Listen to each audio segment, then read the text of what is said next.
3, 2, 1, start. The judiciary is the body responsible for interpreting the law and imparting meaning to it. It is the defender of the constitution and the guardian of democracy. Under the Indian Constitution, the judiciary is a single integrated system of courts for the union and the states, with the Supreme Court at the apex. This single integrated system can be understood in the form of a pyramid with the Supreme Court at the top, followed by the high courts, and then finally the district courts and lower tribunals. The Supreme Court is the head of the entire system and not only supervises but also exercises control over the functioning of other courts. There are no separate set of laws and a single civil and criminal system operates throughout the country. All cases coming from the lower courts can be taken to the High Court and ultimately to the Supreme Court by way of appeal. The independence of the judiciary is imperative for efficient federal governance. The Supreme Court not only safeguards the distribution of powers between the legislature, the executive, and the judiciary, but also prevents any action that violates the limitations imposed by the Constitution. In a representative democracy, administration of justice assumes special significance in view of the rights of individuals which need protection against executive or legislative interference. Therefore, an independent and impartial judiciary becomes an essential requisite for ensuring human rights and protecting democracy. However, the current system is in need of drastic changes.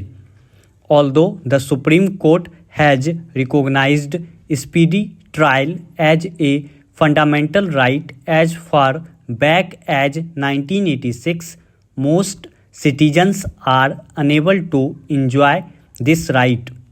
Cases continue to languish, pendency continues to, and ever large proportions of Indians continue to be deprived of the benefits of a well-functioning judicial system dispensing timely justice.